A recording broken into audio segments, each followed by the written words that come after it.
வணக்கம். இது காலத்தின் குரல். தமிழகத்தினுடைய டெல்டா மாவட்டங்கள் போராட்ட களங்களாக மாறிக்கொண்டிருக்கிறது. சமீபத்திய நாட்களில் தொடர் போராட்டங்கள் மூலமாக தங்களது எதிர்ப்பை காவிரி டெல்டாவை சேர்ந்த விவசாயிகளும் பொதுமக்களும் போராட்டங்கள் வாயிலாக தெரியப்படுத்திக் கொண்டே இருக்கிறார்கள். தஞ்சை மாவட்டம் கதிராமங்கலம் தற்போது போராட்ட களத்தில் தீவிரமடைந்திருக்கிறது என்று சொல்லலாம். ONGC நிறுவனத்திற்கு சொந்தமான பெட்ரோல் எடுத்துச் செல்லக்கூடிய எரிவாயு எடுத்துச் செல்லக்கூடிய குழாய்களில் உடைப்பு ஏற்பட்டு அது மிகப்பெரிய ஒரு பாதிப்பை ஏற்படுத்தி இருக்கிறது. இதற்கு முன்னதாகவே மே மற்றும் ஜூன் மாத தொடக்கங்களில் மிகப்பெரிய அளவிலான ஒரு சீரமைப்பு பணிகளை மேற்கொள்வதற்காக ராட்சத எந்திரங்களை கொண்டு வந்திருக்கிறது. இதன் மூலமாக மறைமுகமாக மீத்தேன் திட்டத்தை செயல்படுத்துவதற்கான நடவடிக்கையை ONGC நிறுவனம் மூலமாக செய்து கொண்டிருக்கிறார்கள் என்கிற ஒரு குற்றச்சாட்டை முன்வைத்து பொதுமக்கள் தொடர் போராட்டங்களில் ஈடுபட்டுக் கொண்டிருந்தார்கள். போராட்டத்தை தடுப்பதற்காக மிகப்பெரிய அளவில் காவல்துறை ஆயிரக்கணக்கானோர் அங்கு குவிக்கப்பட்டிருக்கிறார்கள். ஆயுதப்படை காவலர்கள் குவிக்கப்பட்டிருக்கிறார்கள். இந்த சூழ்நிலையில் இந்த எரிவாயு கொண்டு செல்லும் குழாயில் உடைப்பு ஏற்பட்டு அது பற்றி எரியும் அபாயம் கொண்டது. இதன் மூலமாக ஒட்டுமொத்தமாக விளைநிலங்கள் பாதிக்கப்படும், நிலத்தடி நீர்மட்டம் வெகுவாக குறையும் என நடத்திய போராட்டம் வன்முறையாக வெடித்து அதன் மூலமாக 10 பேர் கைது செய்யப்பட்டு நிபந்தனையில் வெளிவர முடியாத அளவிற்கான வழக்குகள் கிட்டத்தட்ட 14க்கும் மேற்பட்ட பிரிவுகளின் கீழ் அவர்களின் மீது வழக்கு பதிவு செய்யப்பட்டிருக்கிறது. 75 நாட்களை கடந்து தொடர்ந்து நெடுவாசல் பகுதியில் ஹைட்ரோ கார்பன் திட்டத்திற்கு எதிர்ப்பு தெரிவித்து போராட்டம் நடைபெற்றுக் கொண்டிருக்கிறது. இப்படியாக மத்திய அரசின் திட்டங்கள் செயல்படுத்தப்படுவதற்கு பொதுமக்கள் எதிர்ப்பு தெரிவிக்கும் நிலையில் அதனை காவல்துறையினுடைய கட்டுப்பாடுகளையும் மிகப்பெரிய அளவில் செலுத்தி இந்த திட்டங்களை செயல்படுத்துவதன் மூலமாகத்தான் ஒரு வளர்ச்சியை நிலைநாட்ட முடியும் என்பதில் தமிழக அரசும் உரிமையாக இருக்கிறதா, அதன்பால் தான் இந்த போராட்டங்களை ஒடுக்குகிறதா என்கிற கேள்வியும் இங்கே எழுந்திருக்கிறது. விவாதிக்கலாம். இன்றைய நிகழ்ச்சியில் அதிமுக அம்மானியைச் சேர்ந்த திரு ஆவடிக்குமார் அவர்கள், பூவுலகின் நண்பர்கள் அமைப்பைச் சேர்ந்த பொறியாளர் சுந்தரராஜன், பொருளாதார ஆலோசகர் செல்லமுத்து குப்புசாமி மற்றும் கதிராமங்கலத்திலிருந்து விவசாயி ஸ்ரீராம் அவர்கள் இணைகிறார்கள். வணக்கம் ஸ்ரீராம். என்ன நடக்கிறது கதிராமங்கலத்துல? தொடர்ச்சியாக நாம செய்திகளின் வாயிலாக களத்திலிருந்து தெரிந்து கொண்டிருக்கிறோம். ஆனால் அங்க இருக்கக்கூடிய உண்மை நிலவரம் என்ன? பதிவு செய்யுங்க ஸ்ரீராம்.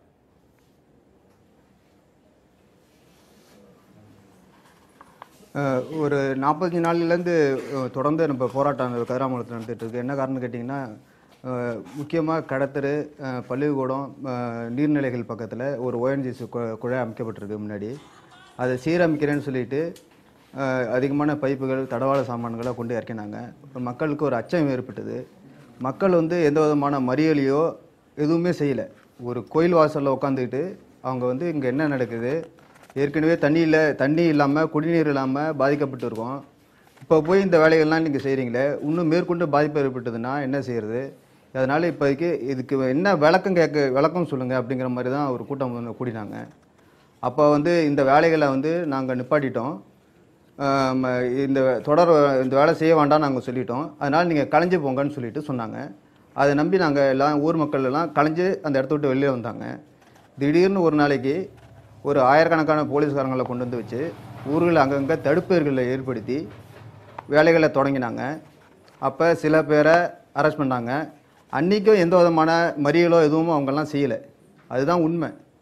அப்படி இருக்கும்போது சில பேரை கைது பண்ண உடனே அவங்களை ஏன் கைது பண்ணாங்கன்னு கேட்கறதுக்காக இங்கே திரௌபதி அம்மன் கோயில்னு கதிராமங்கலத்தில் இருக்குது, அந்த கோயிலில் உட்காந்துருந்தவங்க அதில் கூடிய பேசினாங்க என்ன செய்கிறது என்னென்னு. அப்போ அங்கே உள்ள பெண்களையும் அங்கே உள்ள குடியிருந்த மக்களையும் வலுக்கட்டாயமாக கைது செஞ்சு அழைச்சிட்டு போனாங்க. அவங்க பேரில் சில பேர் மேலே கேஸும் போட்டு அவங்க ஜாமீனில் இப்போ வெளியே வந்திருக்காங்க. இப்போ அதோடு இல்லை, மக்கள் ஒரு இந்த தெருவை விட்டு வெளியில் போகிறதுக்கும் சரி, ஊரை விட்டு வெளியில் போகிறதுக்கும் சரி அச்சம் ஏற்படுற அளவுக்கு போலீஸ் அங்கங்கே நிப்பாட்டி ஒவ்வொரு தெரு முனைகளிலும் போலீஸ்காரங்களை வச்சு நிப்பாட்டி எங்கேயாவது போனாக்க அவங்கக்கிட்ட எந்த தகவலையும் சொல்லிட்டு போகணும். அதேமாரி நிலைமையெல்லாம் உடனே ஒரு அசாதாரண சூழ்நிலை ஏற்பட்டுதுங்க. அப்படி இருக்கும்போது மக்கள் வீடு தூரம் கருப்பு கொடி கட்டினாங்க. அந்த கருப்பு கொடியை போலீஸ்காரங்க எல்லாத்தையும் அந்த கருப்பு கொடியெல்லாம் அகட்டிட்டு போனாங்க. அதுக்கப்புறம் தொடர்ந்து இதேமாரி இருக்கும்போது மறுநாள் என்ன பண்ணாங்க, இந்த ஊரில் நம்ம நிம்மதியாக இருக்க முடியாது, அதனால் ஊரை விட்டு வெளியில் வந்துடுவோம் அப்படின்னு சொல்லிட்டு ஊரை விட்டு வெளியேறி இங்கே ஒரு முப்பெருமாள் திடல்னு ஒன்று இருக்குது, அந்த திடலில் கூடினாங்க. கூடி இப்போ அவங்க வச்ச கோரிக்கை 3 கோரிக்கை தான் வச்சாங்க. இந்த காவல்துறை கிராமத்தை விட்டு வெளியேறணும், கைது செஞ்சவங்களை விடுதலை செய்யணும். 3வது கோரிக்கை இதேமாரி அன்றைக்கி நீங்கள் அதிகாரிகள்லாம் ஒரு உத்தரவாதம் கொடுத்தாங்க, இந்த இந்த பணி நடைபெறாது, இதை நிறுத்திட்டோம்னு சொல்லிட்டு உத்தரவாதம் கொடுத்தாங்க. அந்த உத்தரவாதத்தை நீங்கள் கொடுத்துட்டு இதை மீறிட்டீங்க, அதனால நான் உங்ககிட்ட நாங்கள் பேச முடியாது, உங்களை தாண்டின உயர் அதிகாரிகள் வந்து அவங்ககிட்ட பேசுகிறோம். இந்த 3 கோரிக்கைகள் தான் வச்சாங்க. அதுக்கப்புறம் சப் கலெக்டர் வந்து இதனால் ஒன்றும் பாதிப்பு ஏற்படாது, இதனால் உங்களுக்கு வந்து நல்ல வசதிகள்லாம் செஞ்சு தரோம், இந்த பணிகள்லாம் முடிஞ்சு போச்சு, காவல்துறையெல்லாம் வெளியேறிடும், இன்னும் உங்களுக்கு பாதிப்பு ஏற்படாதுன்னு சொன்னாங்க. அது அன்னையோட வந்து அந்த வேலையும் அந்த ONGCல செய்ய வேண்டிய வேலைகளையும் செஞ்சு முடிச்சிட்டு நிச்சயமா நீங்க குறிப்பிட்ட இந்த விஷயங்கள் தொடர்ச்சியாக நடந்ததுனாலும் நேற்று முன்தினம் எரிவாயு குழாயில உடைப்பு ஏற்பட்டது உங்களுக்கு சொந்தமான நிலத்துல அப்படின்னு சொல்லப்பட்டிருக்கிறது. அதை தொடர்ந்து நடைபெற்ற சம்பவங்கள் என்ன, ஏன் அந்த போராட்டம் வன்முறையாக மாறியது, அதை ஒடுக்குவதற்காக காவல்துறை ஏன் தடியடி நடத்தியது, அங்கு நடந்த உண்மை சம்பவங்கள் என்ன, தற்போது மீத்தேன் போராட்டத்தினுடைய ஒருங்கிணைப்பாளர் ஜெயராமன் உட்பட 10க்கும் மேற்பட்டோர் கைது செய்யப்பட்டு ஒரு 14 பிரிவுகளின் கீழ் அவர்களில் வழக்கு பதிவு செய்யப்பட்டிருக்கிறார்கள். என்ன நடந்தது இந்த 2 நாட்கள்ல?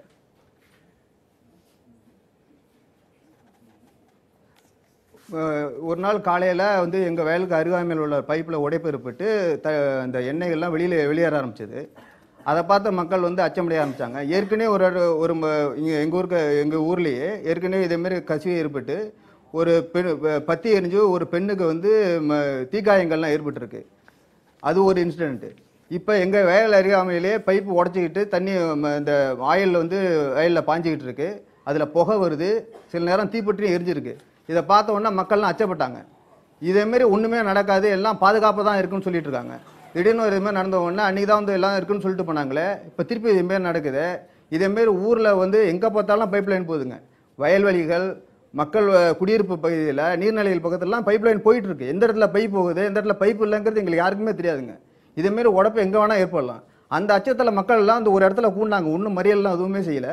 மக்கள் வந்து அந்த இடத்துல கூடிய உட்காந்துக்கிட்டு அன்றைக்கி இதுமாரி நீங்கள் சொன்னீங்க, உத்தரவாதம்லாம் கொடுத்தீங்க, திருப்பி இதுமாரிலாம் நடந்துக்கிட்டு இருக்கு, இதெல்லாம் எங்களுக்கு தேவையில்லை, இந்த பைப்பெல்லாம் நீங்கள் எடுத்துருங்க, எங்கே பைப் போகுதுன்னே தெரியல, விளைநிலங்கள் அடியில் வந்து பைப் போயிட்டுருக்கு, அங்கே வந்து விவசாயிகள்லாம் வேலை செய்கிறாங்க, கூலி ஆட்கள்லாம் வேலை செய்கிறாங்க, அந்த இடத்துல ஏதாவது பாதிப்புகள் வரலாம், டிராக்டர் போகுது, ஹார்வெஸ்டர் மிஷின்லாம் போகுதுங்க, அந்த இடத்துல போகும்போது ஏதாவது பாதிப்பு வரலாம், பெரிய ஆக்சிடென்ட்டில் கூட ஆகிறதுக்கு சான்சஸ் இருக்குது. விளைநிலங்கள் அந்த பைப் லைன் போக வேண்டியதில்லை, குடியிருப்பு பகுதியில் போக வேண்டியதில்லைங்கிறத பற்றி பேசலாங்கிறதுக்காக தான் அந்த இடத்துல மக்கள் கூடினாங்க. இதை கூடிட்டு மாவட்ட ஆட்சியர் வரட்டும், மாவட்ட ஆட்சியர்கிட்ட நம்ம பேசுவோம் அப்படிங்கிறதான் சொன்னாங்க. இவங்க காலையிலேருந்து மக்கள் கூடிய ஒரு இடத்துல உட்காந்துருக்காங்க. மாவட்ட ஆட்சியர் வருவாரா வரமாட்டாங்கிறத உறுதியாக யாரும் சொல்லவே இல்லைங்க. 5:30 மணி வரைக்கும் உட்காந்துருந்தாங்க. 5:30 மணிக்கு மேல ஒரு குறிப்பிட்ட போலீஸ் இந்த விவகாரத்துல குறிப்பிட்டு சொல்லும்படியாக மாவட்ட ஆட்சியர் பாராமுகமாக இருக்கிறார். மாவட்ட காவல் கண்காணிப்பாளர் இந்த விவகாரத்துல மிகப்பெரிய அளவிலான ஒரு ஒடுக்குமுறையை கையாள்வதற்காக காவல்துறை அங்கு பெருமளவில் குவிக்கப்பட்டிருக்கிறது. சாராட்சியர் மட்டும் ஏதோ வந்து ஒரு சில நேரங்கள்ல சமாதானப்படுத்தி விட்டு போயிடுறாரு. இந்த மாதிரியான தொடர் நடவடிக்கைகள் உங்களுக்கு ஏன் ஒரு அவநம்பிக்கையை ஏற்படுத்தி இருக்கிறது?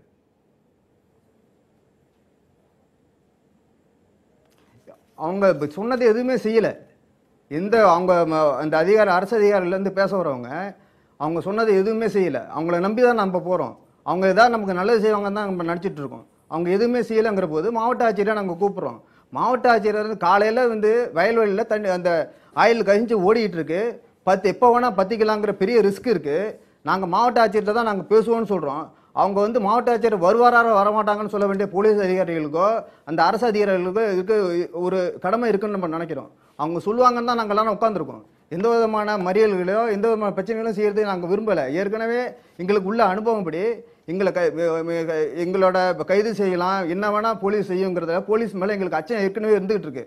அதன் அடிப்படையிலேயே நாங்கள் எந்த விதமான வன்முறைக்கும் போறதுக்கு நாங்கள் எதுவுமே ரெடியாகவே இல்லை. தொடர்ந்து பேசலாம், இருங்க இணைப்புல இருங்க பேசலாம். சுந்தரராஜன், இந்த விவகாரத்தை பொறுத்த வரைக்கும் எங்களுடைய பயம் நியாயமானது தானே. இப்போ அதை நிரூபிக்கிற வகையில இப்படி ஒரு சம்பவம் நடந்திருக்கிறது. அந்த எரிவாயு கசிவு, எண்ணெய் கசிவு ஏற்பட்ட உடனே அங்க இருக்கக்கூடியவர்கள் அதை தீ வைத்து பார்க்கிறார்கள், அது பற்றி எரிகிறது. இதுதான் நாங்கள் அச்சப்பட்டதனுடைய விளைவு, இதுதான் மிக பயங்கரமான ஒரு விளைவை ஏற்படுத்தக்கூடிய விஷயம். உடனடியாக இருக்கிற எல்லா எண்ணெய் கிணறுகளையும் மூடிவிட்டு ONGC நிறுவனம் வெளியேற வேண்டும் அப்படின்னு சொல்லக்கூடியது. ஒரு 15 ஆண்டு காலம் முறையான அக்ரிமெண்டினுடைய அடிப்படையில தான், ஒப்பந்தத்தினுடைய அடிப்படையில தான் இந்த செயல்பாடுகள் நடந்திருக்கு. அப்படின்னாலும் இப்போதைக்கு இந்த போராட்டங்கள் தீவிரமடைவதற்கான காரணம், அதாவது ஒட்டுமொத்தமாக காவேரி டெல்டா மாவட்டங்களை ஒட்டுமொத்தமாக ஒரு பாலைவனமாக மாற்றக்கூடிய முயற்சியில் மத்திய அரசாங்கம் இறங்கி இருக்குது. அது தமிழக அரசு துணை போகுது. அது ஒரு ஓவரால் பிக்சரை நான் சொல்கிறேன். குறிப்பாக அந்த கதிராமங்கலத்து இஷ்யூ பார்த்தீங்கன்னா 15 நாளைக்கு முன்னாடி அந்த குழாயை ரீப்ளேஸ் பண்ண வந்தப்போ வந்து மக்கள் எதிர்ப்பு தெரிவிச்சுக்காங்க, எங்களுக்கு வேண்டாம் நீ விட்டுங்கன்னு சொல்லி. சரின்னு சொல்லிட்டு வெளியே போயிட்டு ஒரு 3 நாள் கழிச்சு ஒரு 1000 காவல்துறையில் வந்து முழுவதுமாக ஊரை சுற்றி நின்றுட்டு யாரையும் வெளியே போக விடாமல், வெளியே இருக்க யாரையும் உள்ளே போக விடாமல், உள்ளே போக முயற்சி செய்த ஜெயராமன் அன்றைக்கும் கைது செய்யப்பட்டார். உள்ளே போக முயற்சி செய்த மணியரசன் ஐயாவும் அவனை கைது செய்யப்பட்டாங்க. உள்ளே போகாமல் அந்த குழாய்களை முழுவதுமாக பார்த்துவிட்டு இந்த கிறிஸ்மஸ் ட்ரீன்னு சொல்கிறாங்கல்ல அதை வந்து நிறுவிட்டு ஓஎன்ஜிசி அதிகாரிகள் போயிட்டாங்க. போனதுக்கப்புறம் அந்த அதிகாரி உயர் அதிகாரி வந்து காவல்துறை டிஜிபி வந்து சந்திக்கிறாரு ஒரு 4 நாளைக்கு முன்னாடி. அதோடு சேர்த்து இந்த அராஜகத்தை நாம் வந்து பார்க்க வேண்டியிருக்கு. அப்போ இங்கே முக்கியமான வைக்க வேண்டிய கேள்வி, போலீஸுக்கு எஜமானர்கள் மக்களா ஓஎன்ஜிசி நிறுவனமா? ஓஎன்ஜிசி தான் காவல்துறைக்கு சம்பளம் தருதுன்னா தாராளமாக அவங்க சொல்கிறப்படி நடக்கட்டும். அவர்களுடைய சம்பளத்தை மக்கள் கட்டுகின்ற வரி பணத்தில் அவர்கள் சம்பளம் வாங்குவார்கள் என்றால் மக்கள் தான் எஜமானர்கள். ஓஎன்ஜிசிட்டிருந்து மக்களை காப்பாற்ற வேண்டிய காவல்துறை மிகவும் அராஜகமாக, கொடூரமாக, மனசாட்சியே இல்லாமல் ஒரு மிகப்பெரிய அராஜக வெறியாட்டத்தை கதிராமங்கலத்தில் நடத்தியிருக்கிறது. காவல்துறை மாவட்ட நிர்வாகம் என்ன உத்தரவிடுகிறதோ அல்லது அரசு என்ன உத்தரவிடுகிறதோ அதன்படிதான் அவர்கள் செயல்படுவார்கள். ஒரு போராட்டம் நடைபெறுகிறது, ஒரு கலவரமான சூழல் ஊருக்குள்ள மக்கள் உட்கார்ந்து சட்டம் ஒழுங்கை பாதுகாக்க வேண்டும் என்ற ஒரு நிலை ஏற்பட்டா என்ன பண்ண முடியும்? அந்த திடல்ல மக்கள் உட்கார்ந்துருக்காங்க. ஒரு யாராவது ஒரு கல்லை கொண்டு அடிச்சாங்களா, இல்ல யாராவது ஒரு சாலையை பெரிய ஒரு தேசிய நெடுஞ்சாலையில வந்து உட்காந்துட்டு மறியல் பண்ணாங்களா, போக்குவரத்துக்கு இடையூறாக இருந்தாங்களா? அவங்க ஊர்ல ஒரு திடல்ல போய் மக்கள் உட்காந்துக்கிட்டு எங்களுக்கு இந்த மாதிரி வந்து இப்ப லீக் ஆகி வெளியே வருது, கலெக்டர் ஏன்னா அதுக்கு முன்னாடி வாக்குறுதி கொடுத்தவங்க கீழக்கு அதிகாரிகள், நாங்க எதுவும் செய்ய மாட்டோம்னு சொல்லிட்டு பிரச்சனை வரான்னு சொன்னவங்க கீழக்கு அதிகாரிகள். அப்ப நீங்க சொன்னது நடக்கல, நீங்க சொன்னதை நாங்க நம்ப மாட்டோம், எங்களுக்கு கலெக்டர் வரட்டும்னு சொல்லி அந்த ஊர்ல மெயின் ரோட்லாம் இல்லை, அந்த ஊரில் ஒரு திடலில் போய் உட்காருறது எப்படி வன்முறையை தூண்டுறதா இருக்கும்? எப்படி சட்டம் ஒழுங்கு பிரச்சனையாக இருக்கும்? அப்போ நீங்கள் யாருக்காக வேலை செய்கிறீங்க?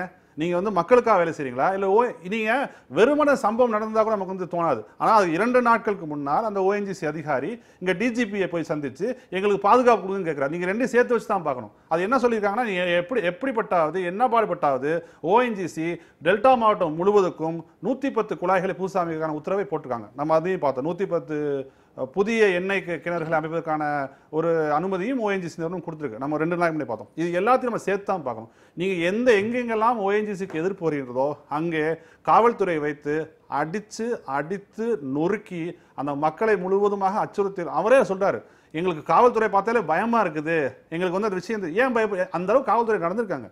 அப்போ நீங்கள் அந்த மாதிரி விஷயங்களில் போய் மக்கள்கிட்ட இந்த அச்சத்தை ஏற்படுத்திட்டு இந்த விஷயத்தை செய்து எந்த விதத்தில் நியாயமாக இருக்க முடியும்? திரு ஆவடிக்குமார், இங்கே ஒட்டுமொத்தமாக மத்திய அரசுக்கு தமிழக அரசு துணை போகிறது, ஒரு சோதனை களமாக மத்திய அரசு தமிழகத்தை பயன்படுத்திக்கிட்டு இருக்கு.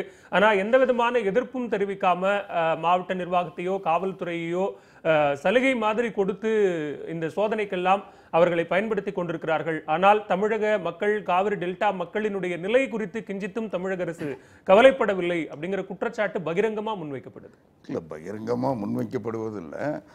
மரியாதைக்குரிய சுந்தரராஜன் அவர்கள் சூழியல் ஆர்வலர், இயற்கையை காப்பாற்ற வேண்டும் என்பதற்காக ஒரு நல்ல முயற்சிகளை தொடர்ந்து மேற்கொண்டு, அதில் எனக்கு எந்தவித அவர் மேலே மாற்று கருத்தோ சந்தேகமோ இல்லை.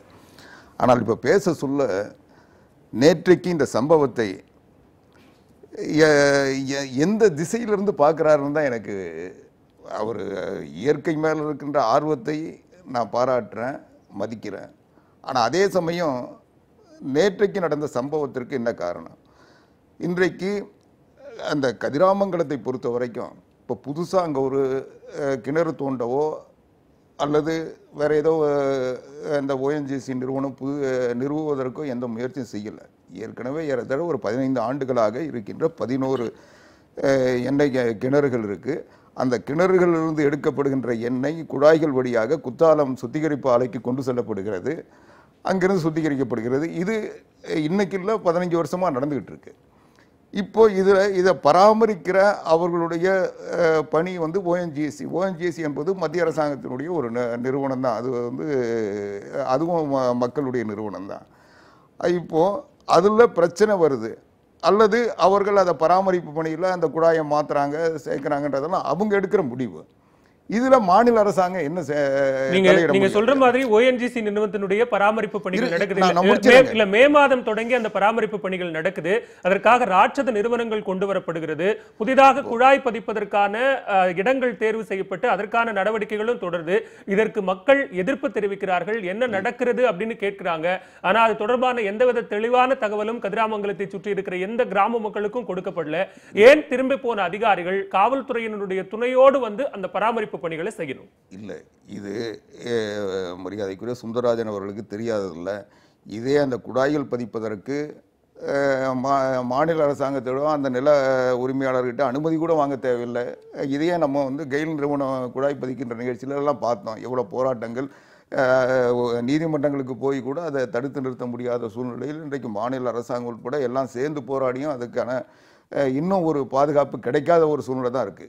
அதனால இதை வந்து ஒரு உடனடியா அப்புறப்படுத்தணும்னா எப்படி ஒரு மாநில அரசாங்கமோ இல்ல ஒரு மாவட்ட ஆட்சித் தலைவரால செய்ய முடியும்? குறைந்தபட்சமா நீங்க சொல்றீங்க கெயில் மாதிரியான விவகாரங்கள்ல, மீத்தேன் மாதிரியான விவகாரங்கள்ல மறைந்த முதலமைச்சர் ஜெயலலிதா அவர்கள் ஆய்வு நடத்தி அதற்காக சில விஷயங்கள் நீதிமன்றத்தின் மூலமாகவோ அல்லது அரசின் நடவடிக்கையாகவோ எடுக்கப்பட்டதுன்னா இப்போ மிகப்பெரிய ஒரு பிரச்சனை, ஒரு அபாயகரமான சூழல் இப்போ ஏற்பட்டிருக்கிறது.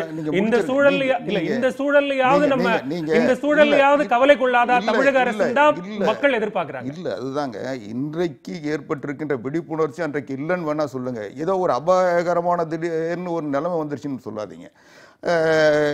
ரெண்டாவது, இன்றைக்கு பொறுத்தவரை மீத்தேன் காவிரி டெல்டா பகுதியில் அந்த எடுக்கக்கூடாது என்பதை அனைத்து இந்திய அண்ணா திராவிட முன்னேற்ற கழகம் புரட்சி தலைவி அம்மா அவர்கள் தமிழ்நாடு அரசாங்கம் உறுதியா இருக்கு. கடந்த அரசாங்கம் தந்த அனுமதியை கூட ரத்து பண்ணி அதுக்காக நீதிமன்றத்தில் போராடி இன்னைக்கு வெற்றி பெற்றிருக்கோம். அந்த நிறுவனம் வெளியேற்றப்பட்டிருக்கிறது. ஆனால் மத்திய அரசாங்கம் என்ன பண்ணுது, இப்போ அதுக்கு முன்ன வந்து மீத்தேனுக்கு தனியார், சேர்வாயுவுக்கு தனியாக, ஹைட்ரோ கார்பனுக்கு தனியாக அனுமதி இருந்ததெல்லாம் ஒன்றா சேர்த்து அவங்க வந்து ஒரே ஒற்றை உத்தரவில் எல்லாத்தையும் செயல்படுத்த முடியுன்றது அவங்களுடைய கொள்கை முடிவு, மத்திய அரசாங்கத்தினுடைய சட்டம். அதுல வந்து மாநில அரசாங்கம் ஒண்ணுமே செய்ய முடியாத நிலைமை தான் இருக்கு. இல்ல, ஒண்ணுமே செய்ய முடியாதுனாலும் குறைந்தபட்சமா மக்கள் போராடுகிற போது மக்களை காவல்துறையை கொண்டு ஒடுக்காம, அவர்களுடைய நியாயமான கோரிக்கைகளுக்கு செவிசாய்த்து மக்களை ஒடுக்காம, கைது செய்யாம, கதிராமங்கலம் முழுக்க காவல்துறை இருக்கிறது. வீட்டை விட்டு வெளியே கூட வர முடியாது. வீட்டுக்கு ஒரு காவலர் என்கிற முறையில ஏன் அப்படி ஒரு கட்டுக்கோப்பான சூழலுக்கு கதிராமங்கலத்தை கொண்டு வரணும்? எனக்கு புரியுது. எனக்கு என்னுடைய வேதனை கூட அதுதான். மரியாதைக்குரிய சுந்தரராஜன் அவர்கள் இந்த மத்திய அரசாங்கம் இந்த திட்டத்தை எதிர்த்து போராடுவது என்னால் புரிந்து கொள்ள முடிகிறது. இதை ஏன் தமிழ்நாடு அரசாங்கத்துக்கு எதிராக திருப்புறாருன்றதை என்னால் புரிஞ்சுக்க முடியல. தமிழ்நாடு அரசாங்கம் ஏன் உறுதுணையா இருக்குங்கிறது அவங்களுடைய கேள்வி. நீங்க மாநில மத்திய அரசுக்கு கட்டுப்பட்டு இல்ல மத்திய அரசுக்கு கட்டுப்பட்டு எல்லாத்தையும் செய்யுதுன்னா மாநில அரசு ஏன் உறுதுணையா இருக்கு? நீங்க எல்லா குற்றச்சாட்டையும் பக்கம் திருப்பி அவர் சொன்னதுக்கே நான் கேள்வி எழுப்புறேன். நீங்க மறுபடியும் ஏன் மாநில அரசு உறுதுணையாக இருக்கிறது இந்த விவகாரங்கள்? மாநில அரசு, நான் இவ்வளவு நேரம் விளக்கம் சொன்னா அதுக்கு பிறகு மாநில அரசு உறுதுணையா இருக்கான்னு நீங்க கேள்வி கேட்கிறீங்க. ரெண்டாவது, நேற்றைய சம்பவம், நேற்றைக்கு அங்க எண்ணெய் கசிவு ஏற்படுகிறது. அந்த எண்ணெய் கசிவில் இருக்கின்ற எண்ணெயை எடுத்துட்டு அங்க இருக்கிற பொதுமக்களே கையில வச்சுட்டு காட்டுறாங்க.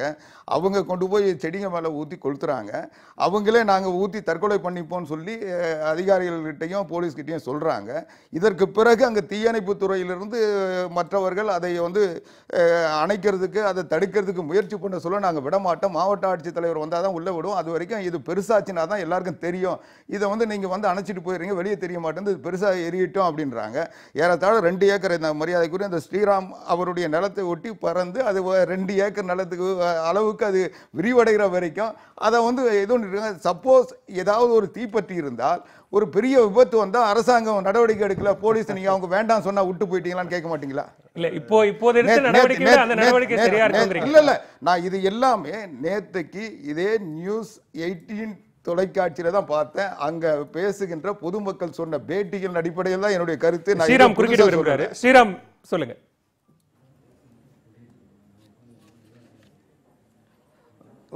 இது வந்துங்க காலையில 7 மணிக்கு இந்த இது வெளியில் அந்த கசிவு வெளில வர ஆரம்பிச்சதுங்க. அப்பையிலேருந்து சொல்லிட்டு இருக்காங்க மக்கள்லாம், மாவட்ட ஆட்சியர் வரணும், வந்தாங்கன்னா அவங்க ஏதாவது உங்களுக்கு தீர்வு சொல்லணும்னு சொல்லிட்டு இருக்காங்க. மாவட்ட ஆட்சியர் வருவாரா வரமாட்டாராங்கிறத சொல்ல வேண்டியது அரசு கடமை, அந்த அரசு அதிகாரிகளுக்கு கடமை இருக்கா இல்லையா? அவங்க ஏன் அதை பற்றி எதுவும் நம்மகிட்ட சொல்லவே இல்லை. இவங்க வரப்போகிறாங்கன்னு நம்பிக்கிட்டு தான் நாங்கள் உட்காந்துருக்கோம். அவங்க உடனடியாக வந்திருந்தாங்களோ, உடனடியாக வர முடியும் வர முடியாதுன்னு சொல்லி அப்பயே அவங்க இதாக பண்ணியிருந்தாங்களோ இவ்வளோ பெரிய பிரச்சனைகள் ஏற்பட போகிறதில்ல, இவ்வளோ கசிவு வெளியேறி இருக்க போகிறதில்ல. அவங்க எதுவுமே எந்த உத்தரவாதமே கொடுக்கல, எல்லாம் வேடிக்கை பார்த்துட்டு தான் இருந்தாங்க. இதுதான் நடந்துச்சு. 5:30 மணி வரைக்கும் இங்கே மாவட்ட ஆட்சியர் வருவாருன்னு நாங்கள் உட்காந்துருக்கோம். திரு அவடிக்குமார், மாவட்ட ஆட்சியரோ வட்டாட்சியரோ யாருமே ஒரு முறையான உத்தரவாதத்தை எங்களுக்கு கொடுக்கல. ஒரு குறைந்தபட்சமா எங்களுடைய பாதுகாப்பை உறுதி செய்யும் வகையில கூட அவங்க எந்த விதமான பேச்சையும் எங்க கூட நடத்தல அப்படிங்கறது அவங்களுடைய கவலை. இல்ல மாவட்ட சார் ஆட்சியாளர் பிரதீப் குமார் இருந்திருக்காரு, மாவட்ட கண்காணிப்பாளர் இருந்திருக்காரு, வருவாய்த்துறை அதிகாரிகள்லாம் இருந்திருக்கிறாங்க. இன்னும் சொல்ல போனால் தீயணைப்புத்துறை அங்கே உள்ளே போக முயற்சி பண்ணியிருக்கு. எல்லாமே நடந்த சம்பவங்கள் தொலைக்காட்சியில் நம்ம பார்த்துருக்கோம். அதனால் இன்னும் சொல்ல போனால் மாவட்ட ஆட்சித்தலைவர் கூட அங்கேருந்து புறப்பட்டாருன்ற தகவல் சொல்லியிருக்காங்க. அவர் வர்றதுக்கு 7 மணி அளவுக்கு வந்திருக்காரு. அதனால மாவட்ட ஆட்சித்தலைவர் போய் அந்த தீயை அணைக்க வேண்டிய அவசியம் இல்லை, அதை தடுக்க வேண்டிய அவசியம் இல்லை. அவர்களுக்கு எழுந்திருக்கிற அடிப்படையான சந்தேகம் நிரூபணமாகிற வகையில ஒரு சம்பவம் நடந்திருக்கிறது. அதுதான் நீங்க கேட்டது. அவர்கள் அதை சரியான புரிதல் இல்லாமல் அதை தடுத்தார்கள் என்றால் அந்த நேரத்தில் அவர்களை மீறிட்டு அங்க போய் அதை அணைக்க வேண்டிய கடமை காவல்துறைக்கு வழிபண்ண வேண்டிய கடமை இருக்கா இல்ல? திரு சுந்தரராஜன், மத்திய அரசு நான் ஒண்ணு முடிச்சிடறேன். இன்றைக்கு அந்த இடத்துல நடந்த சம்பவம் தொலைக்காட்சிகள் வழியாக எல்லாருக்கும் ஒரு விழிப்புணர்ச்சி உருவாக்கி இங்க பிரச்சனை இருக்குன்றதை தெளிவுபடுத்தியாச்சு. அதற்கு பிறகும் மாவட்ட ஆட்சித்தலைவர் வந்த பிறகுதான் அங்க சம்பவம் நடந்ததுன்னு தெரிவிக்கணும்னு நினைச்சதுதான் மக்கள் எதிர்பார்க்கிறாங்க. குறைந்தபட்சமா ஊடகங்கள் வாயிலாக மக்களுடைய நான் புரிஞ்சுக்கிறேன். இல்ல அதுதான், ஊடகங்கள் வாயிலாவது வெளியில தெரியிட்டோம். இது இப்போதைக்கே பேச்சுவார்த்தை நடத்தி என்ன நீங்க நினைக்கிற மாதிரி சாராட்சியரோ ஆட்சியரோ பேச்சுவார்த்தை நடத்தி சமாதானப்படுத்தி அந்த விஷயத்தை இதோட முடிச்சிருவாங்க. நீங்க காவல்துறை ஏன் அந்த நிலையை எடுத்தாங்கன்னு கேட்டதுக்கு நான் சொன்ன பதில், நீங்க அவங்களுடைய அச்சம் நியாயமானது. அதுல நான் மாற்று கருத்து இல்லை. சுந்தரராஜன், இல்ல அதாவது ஒரு விஷயம் புரிஞ்சுக்கணும். ஏன் சாராட்சியர் ஏன் தாசில்தார் சொல்றத மக்கள் ஏத்துக்கலன்னா, இதே சாராட்சியரும் தாசில்தாரும் முன்னாடி நாங்க எதுவும் உங்களை கேட்காம செய்ய மாட்டோம், உங்களுக்கு எந்த விஷயத்தையும் பாதிப்பு ஏற்படான்னு சொல்லியிருந்தாங்க.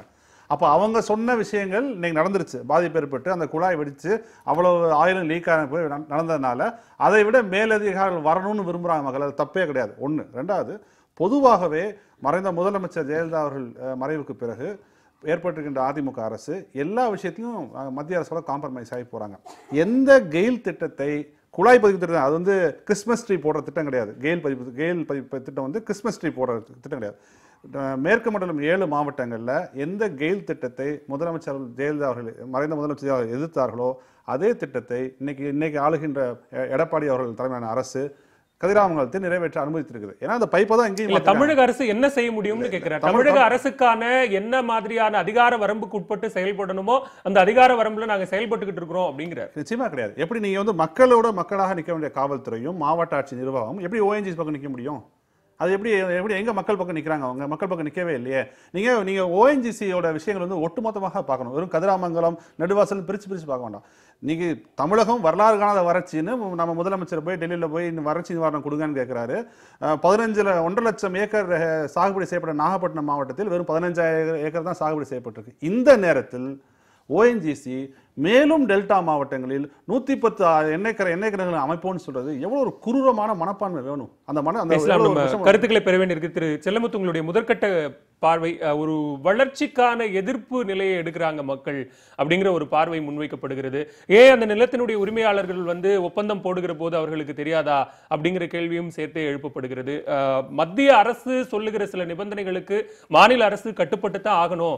அப்படி கட்டுப்படுவதன் மூலமாக இந்த மாதிரியான சில விஷயங்களை நம்ம சகித்து கொண்டு போக வேண்டிய ஒரு சூழ்நிலையில தான் இருக்கிறோம். அதுக்கு மக்களும் நம்முடைய மண்ணும் பலியாக வேண்டுமா? இல்ல, இதை நான் எப்படி பார்க்குறேன் அப்படின்னா, இது நம்ம ஊர்ல இருக்கிற மக்களுக்கு ஆட்சியின் மீதும் ஆளும் வர்க்கத்தின் மீதும் இருக்கிற ஒரு மாதிரியான அவநம்பிக்கையின் வெளிப்பாடாக நான் பார்க்குறேன். அதோட முக்கியமாக இது ஒரு இட்ஸ் எக்கனாமிக் ஆக்டிவிட்டி, ரைட்டுங்களா? எக்கனாமிக் ஆக்டிவிட்டியில் ஒரு கம்பெனி ஈடுபடுது அப்படின்னா அதில் ஒரு லாபம் இல்லாமல் அது ஈடுபடாது. ஓகே, அந்த லாபம் நம்முடைய மண்ணுக்கு அடியில் இருக்கிற ஏதோ ஒரு விஷயத்திலிருந்து எடுக்கிறாங்க அப்படிங்கும்போது அதில் நமக்குரிய ஒரு ஷேரை நமக்கு வாங்கி ஆகணும். ஓகேங்களா? இப்போ அந்த அந்த அந்த நமக்குரிய ஷேர் என்னங்கிறது நமக்கு எல்லாருக்கும் தெரிஞ்சிருக்கா இல்லையாங்கிறது எனக்கு சந்தேகமாக தான் இருக்குது. இப்போ வந்து 2002 அந்த பைப்பெல்லாம் அது போட்டாங்க இல்லைங்களா, 2002 போட்ட பைப்பு எப்போ அப்படியே இருக்க போகிறதில்ல. ஏதாவது ஒரு நாள் அதிலிருந்து ஏதாவது என்ன வரும், வெடிக்கும். அப்படி வெடிக்கும்போது நமக்கு என்ன வரும் அப்படிங்கிறத நமக்கு எப்பயாச்சும் ஏதாவது ஒரு கம்பெனி, அந்த கம்பெனி வந்து நமக்கு இன்ஃபார்ம் பண்ணாங்களா? அப்படி இல்லாட்டி நமக்கு வாய்த்த என்ன சொல்றது, ஆட்சியாளர்கள் நமக்கு இன்ஃபார்ம் பண்ணாங்களா அப்படிங்கிறது எனக்கு தெரில. அதாவது இட்ஸ் கைண்ட் ஆஃப் அக்ரிமெண்ட் இல்லைங்களா, என்னோட இடத்துக்கு அடியில் நீ கொண்டு போகிற எண்ணெயை, அதனால ஏதாச்சும் ஆச்சுன்னா அதனால் எனக்கு ஏற்படக்கூடிய பாதிப்புக்கு என்ன மாதிரியான இழப்பீடு எனக்கு வரும். இல்ல, அப்படி ஒரு பாதிப்பு ஏற்பட போகிறதுன்னு தெரிஞ்சிருந்தாலுமே கூட இவ்வளவு நாட்களாக இருக்கக்கூடிய இந்த சூழ்நிலை, பைப் இருக்கக்கூடிய சூழ்நிலையில நிறைய பாதிப்பு இருக்கு. நிலத்தடி நீர்மட்டம் பாதிச்சிருக்கிறது. வரக்கூடிய குழாய்கள்ல எங்கேயோ இதற்கு முன்னதாக ஏற்பட்ட கசிவுகள்ல வரக்கூடிய தண்ணீரிலேயே எண்ணெய் கலந்து வருகிறது. அந்த தண்ணீரை பயன்படுத்துகிற போது வியாதி ஏற்படுகிறது. அதன் மூலமாக உணவு சமைத்தால் அந்த உணவு கெட்டு போகிற அளவுக்கு மிக அபாயகரமான சூழ்நிலை இருக்கு அப்படிங்கிறது தான் அவர்களுடைய பயம். அந்த பயத்தை நீங்க இத்தனை ஆண்டுகள் கழித்து இப்பவும் நியாயப்படுத்துற மாதிரியான ஒரு நடவடிக்கை எடுத்தா அதை எப்படி மக்கள் ஏத்துப்பாங்க? இல்ல, இந்த மாதிரியான ஒரு அபாயகரமான சூழல் இருக்கு. நம்ம வந்து 2002 பதித்த அந்த எண்ணெய் குழாய்கள் வந்து சுற்றுச்சூழலுக்கு ஏற்ற மாதிரி இல்லை. அது வந்து அவை இயங்கக்கூடிய தன்மையோடு இல்லை. அப்படிங்கும்போது அதை அனுமதிக்கிறது எப்படி நம்ம அனுமதிக்கிறோம்னு தெரியல. அதை யார் அதை வந்து இயங்க அனுமதிக்காமல் முடக்க வேண்டிய இடத்துல இருக்கிறவர்கள் ஏன் தான் பண்ணல அப்படின்னு தெரியல. அவர்களுக்கு உரிய அழுத்தத்தை நம்ம தான் தரணும். பேசலாம். திரு சுந்தரராஜன் அவர்கள் பதில் சொல்லணும். ஒரு இடைவேளை எடுக்க வேண்டியிருக்கிறது. காலத்தின் குரல் ஒரு சிறிய இடைவேளைக்கு பிறகு தொடரும். Chennai race bank exam coaching institute வழங்கும் காலத்தின் குரல் ஒரு சிறிய இடைவேளைக்கு பிறகு. காலத்தின் குரல் தொடர்கிறது. திரு சுந்தரராஜன், செல்லமுத்து அவர்கள் குறிப்பிட்ட மாதிரி இங்க எல்லாமே வந்து ப்ராப்பரா எல்லாம் செய்யப்பட்டிருக்கிறதா, சரியான முறையில் செய்யப்பட்டிருக்கிறதா, இருக்கக்கூடிய எல்லா விதிமுறைகளும், ஏற்படக்கூடிய பாதிப்புகள் குறித்த விழிப்புணர்வும், இது ஒரு லாங் டேர்ம் ப்ராஜெக்ட், அந்த லாங் டேர்ம் ப்ராஜெக்ட்ல ஏற்படக்கூடிய பாதிப்புகள் என்ன, அதுக்கு என்ன இழப்பீடு கொடுக்கப்படும், அதுல வரக்கூடிய ஷேர்ல அவர்களுக்கான பங்கு என்ன அப்படிங்கிற மாதிரியான ஒரு புரிதல், ஒரு தெளிவு மக்களுக்கு ஏற்படுத்தப்பட்டிருக்கா?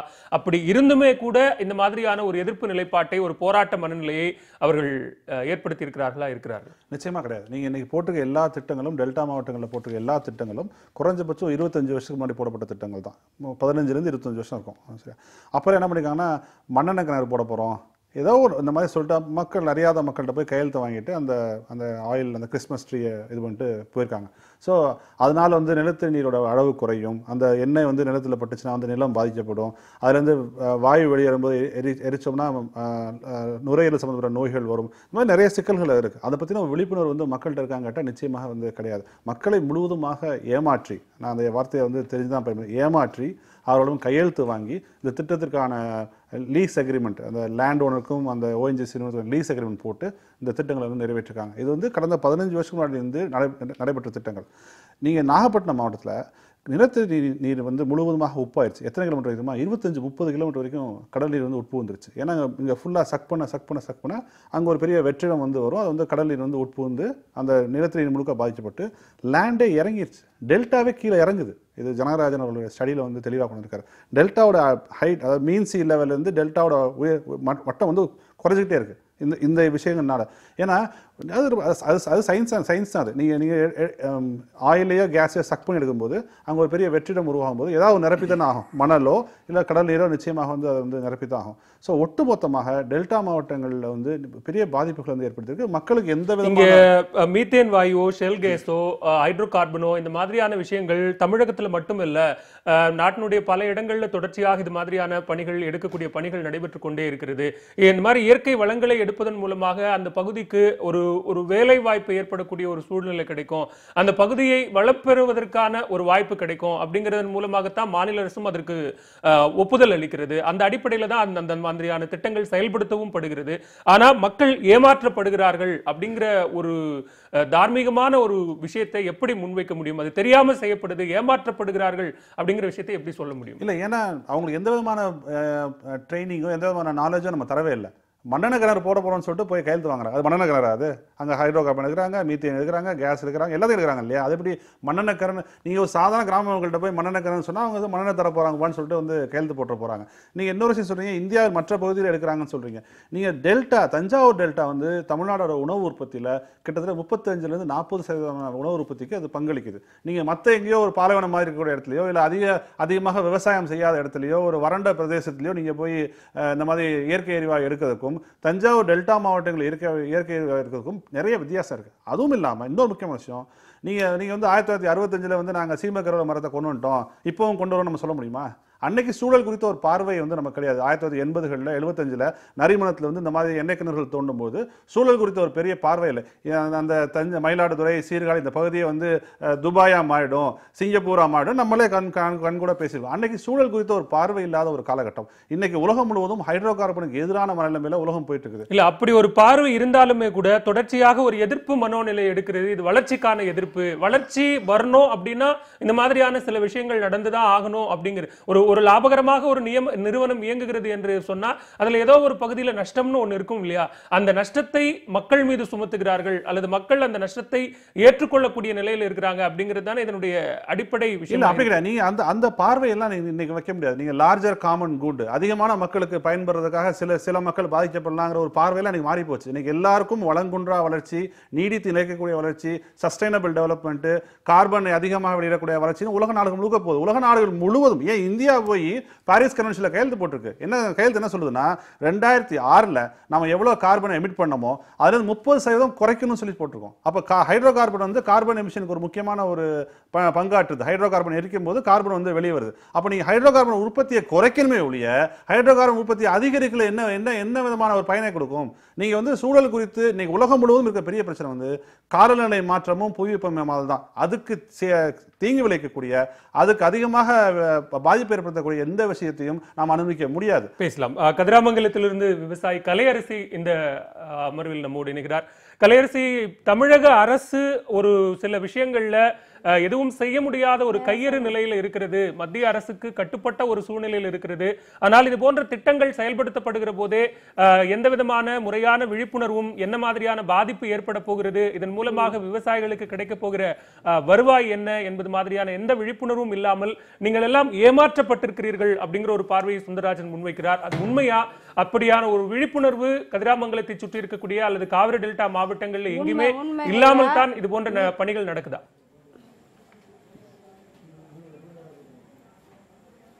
ஐயா, இது நீங்கள் சொன்னது, ஐயா சொன்னது முழுக்க முழுக்க உண்மை. இதனால் தீங்கு என்ன வரும், என்ன பாதிப்பு வரும், விவசாயம் எவ்வளோ பாதிக்கும், எங்கள் மக்கள் அதாவது ரொம்ப பாதிப்பு வந்து குடி தண்ணி கூட இல்லாத போகுங்கிறது எல்லா உண்மையும் அவங்களோட ஓஎன்ஜிசி நிறுவனத்துக்கு தெரியும். திட்டமிட்டு செஞ்சுக்கிட்டு இருக்கிற சதி இது. ஏற்கனவே அவங்க ஒரு 15 வருஷத்துக்கு முந்தி மண்ணெண்ணெய் தான் எடுக்க போகிறோம் அப்படின்னு ஒரு பொய்யை சொல்லி மக்கள்கிட்ட ஏமாற்றி எங்களுக்கு அதை பற்றி ஒன்றுமே தெரியாத காலத்தில் இவ்வளோ பெரிய அழிவை கொண்டு வந்து வச்சுருக்காங்க. இப்போனாலும் இவ்வளோ பெரிய விபத்து நடந்த போனாலும் வந்து இது மாதிரி இதெல்லாம் வந்துக்கிட்டு இருக்கும், பேரழிவு இருக்குன்னு எங்களுக்கு தெரிஞ்சப்போ அப்புறமும் நாங்கள் எப்படி சார் இதை சும்மா இருக்க முடியும்? எங்கள் பிள்ளைங்களுக்கு உணவும் தண்ணியும் அவசியம். எல்லா மக்களுக்காகவும் தானே நாங்கள் உணவு, விவசாயின்னா என்ன, எல்லாருக்காகவும் தானே சார் நாங்கள் பயிரிடப்படுறோம். எல்லாரும் உணவு அவசியம்னு தெரிஞ்சு போச்சுக்கும் போது இந்த மீத்தேனையும் இதையும் வச்சுக்கிட்டு இவங்க என்ன பண்ண போகிறாங்க? டெக்னாலஜி வளருதுன்னு சொல்லிக்கிட்டு இந்த வழி இல்லாத கேஸ்லையும் இதுலையும் எரி விட்டுட்டு நாங்கள் சீக்கு வந்து இந்த மற்ற தண்ணிகளை குடித்து நாங்கள் சீக்கு வந்து சாவறதை விட எங்களுடைய விவசாயம் காப்பாற்றணும். இதுவரை எந்த அதிகாரியும் இந்த மாதிரி ஒரு சூழ்நிலை வருது அப்படிங்கிற இங்கே உள்ள மக்களுங்களுக்கு அதிகமாக சீக்கு வந்துடுச்சு சார். இனிமேல் நாங்கள் வைத்தியம் பார்த்து பழைக்கிறதா இல்லைங்க எது சோத்துக்காக போராடுறதாங்கிற நிலைமை எங்களுக்கு வந்துடுச்சு. இதுக்கு அப்புறம்னாலும் இந்த திட்டத்தை செயல்படாமல் சும்மா ஒரு பக்கம் எரிஞ்சிட்டுன்னு அதை போட்டு மண்ணை போட்டு மூடிட்டு இழப்பீடு கொடுத்தோங்கிற பேரில் இங்கே எங்களை வந்து இனிமேல் ஏமாற்ற வேணாங்க ஐயா. இதுக்கு தெளிவான முடிவு வேணும். இங்கே சும்மா சாதாரணமாக நாங்களாம் படிக்காத மக்கள், பாமர மக்கள், எங்களுக்கு எந்த இங்கிலீஷும் சரியாக புரியாது, டெக்னாலஜிங்கிறது தெரியாது, என்னென்னமோ பைப்பை கொண்டு வந்து இறக்குறாங்க, எங்கள் மக்களை ஏமாத்துறாங்க. புதுப்பிக்க வந்தோன்னு சொல்கிறதுக்கு 4000 போலீஸை கொண்டு வந்து இறக்குறாங்க. இதுவரையும் நாங்கள் சினிமாவில் மட்டும்தான் ஐயா பார்த்துருக்கோம். இவ்வளோ போலீஸ் வந்துக்கிட்டு இருக்கிறதையும் கைதாகிறதையும் நாங்கள் சினிமாவில் தான் பார்த்துருக்கோம். எந்த பொம்பளைங்களாவது கதிராமங்கலத்தில் இது வரலையும் ஒரு போராட்டத்துக்கு வந்து பார்த்துருக்கீங்களா ஐயா? நீங்கள் இவ்வளோ ஏமாற்றப்பட்டோம். இனி எங்க பிள்ளைங்களுக்காக எங்களுடைய வாழ்வாதாரத்தை காப்பாற்றுறதுக்காக தான் நாங்க முன்னோக்கி நிற்கிறோம். இதுக்காக நாங்க போராட்டம் செய்யக்கூடாது. அமைதியான முறையில காந்தி பிறந்த மண்ணில் அமைதியான அகிம்சை முறையில் நாங்கள் போயிட்டு இருக்கும்போது எங்கள் இளைஞர்களை கைது பண்ணி எங்களுக்காக போராட வந்த ஜெயராம ஐயாவை, அதாவது விழிப்புணர்வு ஏற்படுத்திடுவாரு, மக்கள் விழிச்சுப்பாங்க அப்படிங்கிற காரணத்துக்காக அவரை கைது பண்ணி கொண்டு போய் குண்டர் சட்டத்தில், கொலை முயற்சி சட்டத்தில் போட்டிருக்காங்க. இது என்ன சார் நியாயம்? பொம்பளைங்க போராட போனா ஏயா அவங்களை கைது பண்றீங்க? எங்களுக்காக இருக்கிறது அவங்க தான். நாங்க எல்லாரையும் அரசியல்வாதியை நம்பி ஓட்டு போட்டோம், அதிகாரிகளை நம்பணும். 5 கிலோமீட்டர்ல இருக்கிற எம்பியும் வரல, இவங்கெல்லாம் எங்களுக்கு எந்த ஆதரவும் கொடுக்கலங்கும் போது அதனால வர விபத்து பத்தி சொல்லக்கூடிய ஒரு ஆசிரியரை நாங்க ஏத்துக்கிறதுல என்ன தப்பு? அதை கூட எங்களால ஒரு இது பண்ண முடியல அப்படின்னு அவரையும் கைது பண்ணிட்டு போனா இன்னும் எவ்வளவு நாளைக்கு இந்த விவசாய மக்களை அவங்க ஏமாத்த போறாங்க? பேசலாம் கலையரசி. பல அடிப்படையான ரொம்ப நியாயமான கேள்விகளை, தார்மீகமான கேள்விகளை எழுப்பி இருக்கிறீர்கள் திரு ஆவடிக்குமார். ஒரு நியாயமான விஷயங்கள், நியாயமான கோரிக்கைகள் தான். இதுக்கு நீங்க மீண்டுமாக மத்திய அரசினுடைய ஒரு சில விஷயங்களுக்கு நாம கட்டுப்பட்டு தான் ஆகணும்னாலும் மாநில அரசுக்கு இருக்கக்கூடிய குறைந்தபட்ச உரிமைகளை இந்த மாதிரியான விவகாரங்கள்ல பயன்படுத்தி மக்களுக்கு இது தொடர்பான விழிப்புணர்வு, நாங்க முழுவதுமாக ஏமாற்றப்பட்டிருக்கிறோம், ஏமாற்றப்பட்டு கொண்டிருக்கிறோம் அப்படிங்கிற சூழ்நிலையிலாவது தமிழக அரசு தன்னால் என்ற உதவிகளை ஏன் அங்க இருக்கக்கூடிய கிராம மக்களுக்கு செய்யக்கூடாது? இல்லை, நீங்க தமிழ்நாடு அரசு உதவி செய்யலன்னு எதை வச்சு சொல்றீங்க? இன்றைக்கு இன்னும் சொல்ல போனால் அந்த 15 வருஷம் இருந்த காலகட்டத்தில் பார்த்தீங்கன்னா ஓஎன்ஜிசிக்கு விட மத்திய சுற்றுச்சூழல் துறை அமைச்சராக இருந்தவர், அது தஞ்சாவூர் மாவட்டத்தை சேர்ந்தவர், ஒன்று அவர் இருந்திருப்பார், இல்லை ராஜா இருந்திருப்பார். இந்த திட்டங்கள்லாம் கொண்டு வர சொல்ல அந்த பகுதியை சார்ந்தவங்க தான், தமிழ்நாட்டை சார்ந்தவங்க தான் இருந்திருக்காங்க.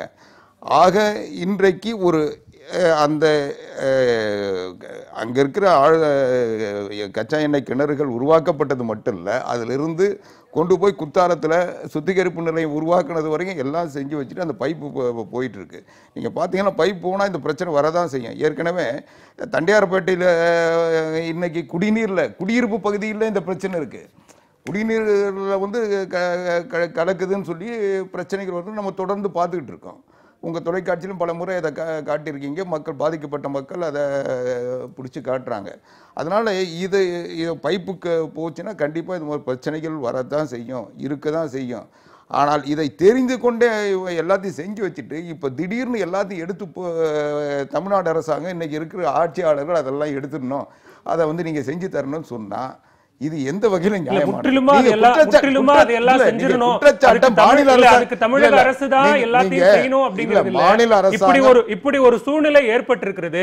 இப்படி ஒரு பயப்படக்கூடிய நிலைமைக்கு மக்கள் வந்துட்டாங்க. பாதிப்பை குறைந்தபட்சமாக இந்த 10 வருஷமா அந்த தொகுதியில் எம்எல்ஏ இருக்கிறவர் அங்க இது நேற்று போராட்டத்தை அவர் தூண்டி விட்டுட்டு நிற்கிறாரு. இதை அவங்க தான் கொண்டு வந்தாங்க. அவங்க ஆட்சி காலங்களில் தான் அது உருவாக்கப்பட்டது.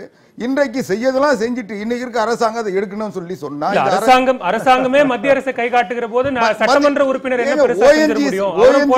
ஓஎன்ஜிசி என்பது மத்திய அரசாங்கத்தினுடைய நிறுவனங்க. அவங்க நிறுவனம் அந்த நிறுவி இருக்காங்க. எந்த மீடியாக்காரங்க வந்தா கூட உடனே கேபிள் கட் பண்றாங்க, கரண்ட கட் பண்றாங்க. இவ்வளவு ஒரு அடக்குமுறை எங்களுக்கு தேவையா? என்ன பாவம் பண்ணணும்? விவசாயம் பயிரிட்டு உங்களுக்கு சோறு போடுறது தப்பாயா? இப்போதைக்கு இப்ப இங்க ஓடிட்டு இருக்கும் போது மக்களுக்கு விஷயம் தெரிஞ்சிடுங்கிறதுனால கேபிள் கட் ஆயிட்டுது, கரண்ட் கட் ஆகுது. இதுக்கு என்னையா பதில் சொல்றீங்க? இப்ப ஒரு சினிமாவில் பாக்குற மாதிரியான ஆயிரக்கணக்கான போலீஸை கொண்டு வந்து குவிக்கக்கூடிய அளவுக்கு இருக்கு. நீங்க ஓஎன்ஜிசி நிறுவனத்துக்கு பாதுகாப்பு கொடுங்க, அது மாநில அரசுக்கும் மாவட்ட நிர்வாகத்துக்கும் இருக்கக்கூடிய உரிமை. ஆனா மக்களை ஒடுக்கிதான் நீங்க ஓஎன்ஜிசி நிறுவனத்துக்கு பாதுகாப்பு கொடுக்கணுமா அப்படிங்கதானே அவங்க கேட்கிறாங்க. நீங்க மக்களை ஒடுக்க 40 நாள் 45 நாளா போராட்டம் நடத்துறாங்களா? நேற்று இருந்த போலீஸ் அப்ப இருந்ததா? நேற்றைக்கு ஒரு விபத்து நடக்குது, அந்த விபத்தை தடுக்க முயற்சி விடாமல் தடுக்கிறார்கள். மே 17ஆம் தேதி விவகாரம் தொடங்குது. மே 17ஆம் தேதி சீரமைப்பு பணிகளுக்காக ராட்சத வாகனங்கள், பைப்புகள் கொண்டு வருகிற போது இந்த விவகாரம் தொடங்குது. அப்போ மக்கள் எதிர்ப்பு தெரிவித்து அதிகாரிகளுக்கு எதிர்ப்பு தெரிவிக்கிற போது திரும்பி போற அதிகாரிகள் ஆயிரக்கணக்கான போலீஸோட மீண்டுமாக அங்க உள்ள வந்து ஜூன் மாதம் மிகப்பெரிய அளவில் இப்படி ஒரு போராட்டம் நடக்குது. மீண்டுமாக காவல்துறை அவர்களை கைது செய்து நிபந்தனை ஜாமீன்ல விடுவிக்கிறது. இது எல்லாமே உங்களுக்கு தெரியாத விஷயங்கள் இல்ல, தெரிஞ்ச விஷயங்கள் தான். ஏன் முழுவதுமாக அடிபணிந்து போகக்கூடிய போகக்கூடிய ஒரு சூழ்நிலை இப்போதைக்கு தமிழகத்தில் இருக்குங்கிறது தான் கேள்வி. இல்லைங்க, ஒரு நிறுவனத்தில் அவர்கள் பணி செய்கின்ற போது அதை தடுக்கிறார்கள் சொல்லி கம்ப்ளைண்ட் கொடுத்தா போலீஸ் அதை 4000 போலீஸா? ஏங்க தேவை, நேத்து இவ்வளவு போலீஸ் தான், நேத்து எத்தனை போலீஸ் அடிபட்டாங்க, எத்தனை பேர் மண்டை உடைஞ்சு வந்தாங்க, எவ்வளவு கல்வீச்சு நடந்தது? கேட்டா நாங்க செய்யல, யாரோ வந்து செஞ்சுட்டாங்கன்னு வாங்க. ஆக பிரச்சனை வந்துருச்சுன்னா ஏதாவது ஒரு கலவரம் வரத்தான் செய்யும். அப்போ போலீஸ் தற்காப்பு நடவடிக்கையில் ஈடுபட வேண்டியது போலீஸுடைய கடமை. அவங்க ஏதோ கரண்ட் போயிடுச்சுயா, கரண்ட் போயிடுச்சு. இப்படி கதறிக்கிட்டே நாங்க வாழ்க்கை நடத்தணுமா? உயிர் ஜீவாதுக்கு நாங்க போராடி சாகணும்னா எதுக்கு சார்? நாங்க விவசாயம் என்ன சார் நாங்க பாவம் பண்ணோம்? இதோ கரண்ட் போயிடுச்சு, இப்ப கேபிள் கட் ஆயிட்டுது. இதே நிலைமை தான் எங்க டெலிகாஸ்ட் நடந்தாலும் எந்த மீடியா வந்தாலும் இதே கதி எங்க ஊர்ல நடக்குது, கதிராமங்கலத்துல நடக்குது. இத பார்க்கக்கூடிய மக்கள் எங்களுக்கு ஆதரவு தாங்க, காப்பாத்துங்க, கதற வேண்டிய சூழ்நிலையில நாங்க இருக்கோம். என்ன பாவம் பண்ணணும்? நாங்க சேத்துல கைய வச்சாதான் நீங்க சோத்துல கைய வைப்பீங்கிறது உண்மை. அத நல்லா ஞாபகம் வச்சீங்க. பேசலாம் கலையரசி சுந்தரராஜன். இங்க ஒரு கலவரம் ஏற்படக்கூடிய ஒரு சூழல் வருகிறது அப்படின்னா அது மத்திய அரசினுடைய நிறுவனம், மாநில அரசினுடைய காவல்துறை தான் அதுக்கு பாதுகாப்பு கொடுத்தாகணும். அப்படியான சூழ்நிலையில கலவரத்தை கட்டுப்படுத்தக்கூடிய, வன்முறையை கட்டுப்படுத்தக்கூடிய ஒரு நடவடிக்கை எடுத்துதான் ஆகணும். வேற என்ன செய்ய முடியும் அப்படின்னு கேட்கிறாரு. அவங்க என்ன கேட்டாங்க? கலெக்டர் வந்து சொல்லிட்டு சொன்னாங்க. ஏன் வரல கலெக்டர்? காலைல 7 மணிக்கு அது லீக் ஆரம்பிக்குது. மக்கள் வந்து நீங்க சொன்னதான் தப்பாகி போச்சு, கீழ்மட்டத்தில் இருக்கிற அதிகாரிகள் சொன்னதான் தப்பாகி போச்சு, எங்களுக்கு உயர் அதிகாரிகள் கலெக்டர் மாவட்ட ஆட்சியர் வரட்டும், எங்ககிட்ட பேச்சுவார்த்தை நடத்தணும், நாங்கள் வந்து கலைஞ்சு போகிறோம்னு சொல்கிறாங்க. கலெக்டர் ஏன் வரல? நைட்டு 7 மணி 8 மணி 9 மணிக்கு யார் வர சொன்னாங்களே? அப்போ அந்த அளவுக்கு நீங்கள் பாயிலாக விட்டுருக்கீங்க சுச்சுவேஷனை. ஏன்னா தெளிவாக இது டிசைன், அது மக்கள் வந்து கொந்தளிக்க வச்சு, மக்கள் வந்து அமைதி இழக்க வச்சு, காவல்துறை அராஜகம் நிகழ்த்தி மக்களை அடிச்சு நொறுக்குனா மறுபடியும் மக்கள் கூட மாட்டாங்க. அது சைக்காலஜி, அது அந்த காவல்துறையோட சைக்காலஜி தான். நீங்க வந்து ஏன் அந்த அந்த அந்த மாவட்ட சேர்ந்த அமைச்சர் இருக்காருல்ல, அவர் தானே ஓட்டு போட்டாங்க மக்கள், அவர் போகணும்லாங்க, அவர் ஏன் போகல? அவர் போய்க்கணும் இல்லையா? இவ்வளவு பெரிய கலவரம் நடக்கும்போது அந்த கதிராமங்கலத்துக்கு நாங்க என்ன காவல்துறை கண்காணிப்பாளர் ஓட்டு போட்டோம், மாவட்ட செயலருக்கு ஓட்டு போட்டு நாங்க வந்து அமைச்சருக்கு ஓட்டு போட்டோம், அவர் வந்து நிக்கணும்லாங்க, அவர் எங்க போனாரு? தன்னுடைய சொந்த மாவட்டத்தில் இவ்வளவு பெரிய அராஜகத்தை காவல்துறை நடத்தும் பொழுது அந்த மாவட்ட அமைச்சர் எங்க போனாரு? அந்த மக்களோட கோரிக்கை நியாயமான கோரிக்கை. நீங்க வந்து மாவட்ட ஆட்சியர் வந்து எங்ககிட்ட பேசட்டும், நான் கலைஞ்சு போறோம்னு சொல்றாங்க. இது எப்படி தப்பா இருக்க முடியும்? இது எப்படி வன்முறை? மத்திய அரசு அமைக்கக்கூடிய எய்ம்ஸ் மருத்துவமனை எங்க மாவட்டத்தில் அமையலன்னா பதவியை ராஜினாமா செய்வோம்னு சொல்லக்கூடிய நிலைமையில் இருக்கக்கூடிய அமைச்சர்கள் ஏன் இந்த மாதிரியான விஷயங்களுக்கு போகலன்னு கேட்கிறார். இல்ல, சுந்தரராஜன் அவர்கள் இதுல இருக்கிற பிரச்சனையை வந்து வேறு திசை கொண்டு போகணும்னு முயற்சி பண்றாரு. நான் முடிச்சிடுறேங்க. இப்போ இவங்களுடைய கோரிக்கை என்ன? அங்க இருக்கிற அந்த கிணறுகள்ல மூடணும், அங்க இருக்க பைப்புகள் அகற்றணும். கண்டிப்பா இத வந்து இது வந்து இன்னும் சொல்ல போனா ஏன் போலீஸ் வந்து இவ்வளவு பாதுகாப்பு தராங்கன்னா, இன்னைக்கு இந்த அது வந்து அரசாங்கத்தினுடைய சொத்து.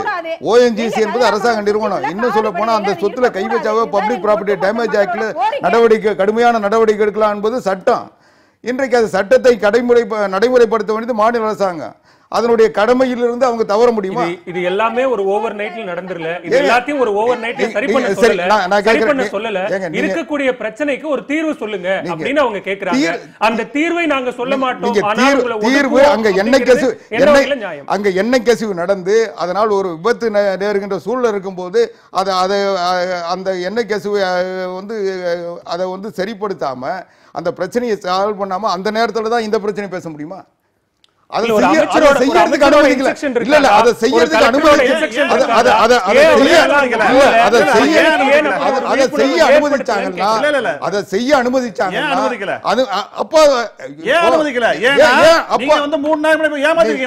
நீங்க மக்களை ஏமாத்துறாங்க. மக்களை ஏமாத்துறாங்க. அன்னைக்கு ஏமாந்துட்டேன், இன்னைக்கு கொடுக்க மாட்டேன், அன்னைக்கு கொடுத்துட்டேன், நான் வித்துட்டேன், இன்னைக்கு திருப்பி வாங்குறேன். சட்டப்படி சரியா அவங்க சொல்றாங்க. பாதிக்கப்பட்டிருக்காங்க, அவங்க உணர்வுகளை நான் மதிக்கிறேன்.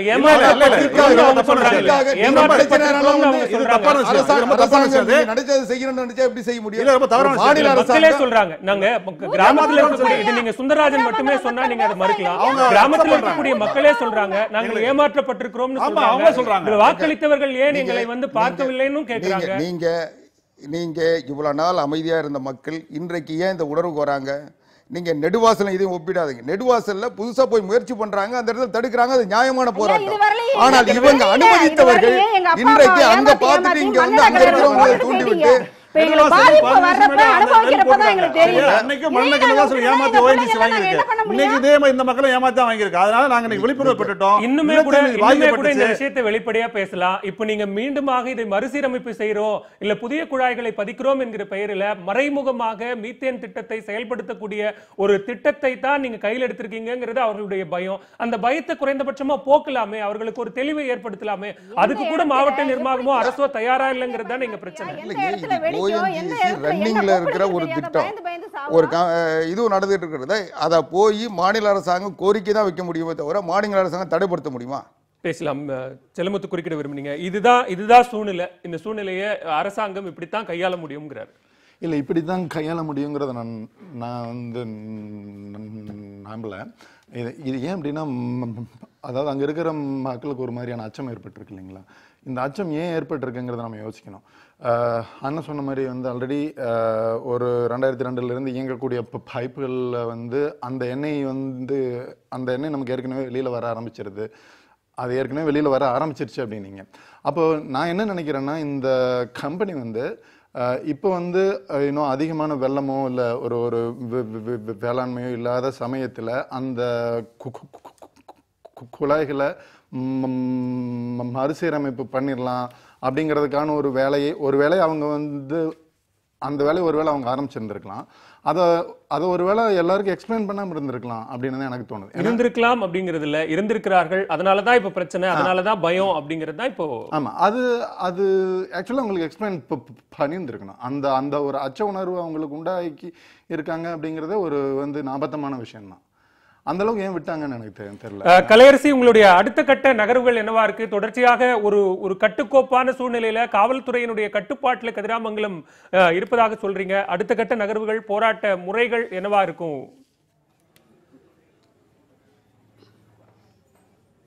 ஐயா, அடுத்த கட்ட போராட்டங்கிறது இதன் மூலமா நான் சொல்றது என்னன்னா, உடனடியா போலீஸ் எல்லாம் ஆற்றணும். எந்த இடத்துல எப்படி தீப்பற்றிக்குங்கிறது எங்களுக்கு எந்த நிமிஷமும் பயமா இருக்கு. வெளியில ரோட்ல நடந்து போனா அங்க குழா இருக்குமோ, விவசாய நிலத்துல போனா அங்க இருக்குமோ, வயல்ல ஒரு போர் போட்டா அங்க குழா இருக்குமோ, எந்த நேரம் வெடிக்குமோ, தூக்கம் வர மாட்டேங்குது ஐயா. மக்கள் கிடந்து கதறாங்க. உயிருக்கே பாதுகாப்பு இல்லைங்கும் போதே அரசாங்கமே இப்படி பண்ணுனா இந்த மக்களுங்க என்ன செய்ய முடியும்? எங்களுக்கு நிரந்தர தீர்வு வரணும். இல்லையா கதிராமங்கலம் ஒரு தீவா நீங்க அறிவிச்சு உங்களோட அரசாங்கத்தோட எந்த திட்டமும் எங்களுக்கு வேணாயா, எந்த ஓட்டுரிமையும் எங்களுக்கு வேண்டாம். ராவடிக்குமார், நிறைவு கருத்தாகும் கலையரசி முன்வைக்கிற விஷயங்களுக்கு பதிலாக அவங்களுடைய ஆவேசம், அவங்களுடைய பாதிப்பினுடைய தாக்கம் அவங்கள பேச சொல்லுது. இது எது சாத்தியமோ அதை நிச்சயமாக அரசாங்கம் செய்யும். அரசாங்கம் நிச்சயமாக மக்களுக்கு பாதிப்பு வருகின்ற எந்த திட்டத்தையும் தமிழ்நாடு அரசாங்கத்தை பொறுத்தவரையும் செய்யணுன்ற அவசியம் இல்லை. ஆனால் அதே நேரம் இன்றைக்கு அந்த மத்திய அரசுக்கு இணங்கி போகிற ஒரு சூழ்நிலை, அதெல்லாம் செய்ய முடியாத ஒரு நிலைமையில இருக்கு. இந்தியா ஒன்றும் தமிழ்நாடு தனி மாநிலம் இல்லை, தமிழ்நாடு இல்லை, தனி நாடு இல்லை. தமிழ்நாடுன்றதுனால நீங்கள் ஒரு நாடுன்னு நினச்சிடாதீங்க. இது இந்தியாவின் ஒரு மாநிலம். அதனால் இந்தியாவில் இருக்கின்ற சட்டம் எல்லாம் பொதுவானது தான். அந்த சட்டத்தை வந்து கடைபிடிக்க வேண்டியது எப்படி ஒரு தனி மனிதருக்கு கட்டுப்பாடு இருக்கோ அதே மாதிரி மாநில அரசாங்கத்தை அந்த சட்டத்தை மீற முடியாது. மத்திய அரசாங்கத்தினுடைய சட்டத்தை மீறி மாநில அரசாங்கம் ஒரு நடவடிக்கை எடுக்க முடியாது. அதனால தான் மாநில அரசாங்கத்தினுடைய திட்டங்கள் பாதிப்பு வருகின்ற போது நீதிமன்றத்தை நாடி அங்கேயாவது ஒரு நிவாரணம் தேடிக்கிட்டு இருக்கோம். அப்படிப்பட்ட நிலை தான் இருக்குது. அதனால் அதிகாரத்துக்கு உட்பட்டு எந்த வாய்ப்புகள் இருந்தாலும் அதை நிச்சயமாக மக்களுக்கு பாதிப்பு இல்லாமல் செய்வதற்கு மாநில அரசாங்கம் நிச்சயம் முயற்சி செய்து கொண்டிருக்கிறது. திரு சுந்தரராஜன், உங்களுடைய நிறைவு கருத்து. அதாவது ஒட்டுமொத்தமாக காவிரி டெல்டா மாவட்டங்கள் தஞ்சாவூர், நாகப்பட்டினம், திருவாரூர், புதுக்கோட்டை இந்த 4 மாவட்டங்களையும் வேளாண் சிறப்பு மண்டலமாக அறிவிக்க வேண்டும் தமிழக அரசு. ஓஎன்ஜிசி டெல்டா மாவட்டத்தை வெளியேற வேண்டும். அது வந்து நாளைக்கே நாங்கள் வெளியேறணும்லாம் சொல்ல, முதல் படியாக தமிழக அரசோட ஆணைக்கு, தமிழக அரசுடைய சட்டத்திட்டத்துக்கு, தமிழக அரசுடைய பவருக்கு ஏற்ற மாதிரி அந்த இது பண்ண முடியும். இந்த 4 மாவட்டங்களையும் வேளாண் சிறப்பு மண்டலமாக அறிவித்து ஓஎன்ஜிசியை வெளியேற்றுவதற்கான நடவடிக்கைகள் தமிழக அரசு எடுக்க வேண்டும். நிச்சயமாக அதிகார வரம்பிற்கு உட்பட்டு, சட்ட திட்டங்களுக்கு உட்பட்டு எங்களால் என்ன செய்ய முடியுமோ அதை செய்ய முடியும் அப்படின்னு ஒரு உறுதியை ஆவடிக்குமார் அவர்கள் கொடுக்கிறார். பொறுத்திருந்து பார்க்கலாம். அமர்வில் பங்கேற்று உங்களது கருத்துக்களை பகிர்ந்து கொண்ட அனைவருக்கும் நெஞ்சார்ந்த நன்றி. இது காலத்தின் குரல், திக்கெட்டும் பரவட்டும்.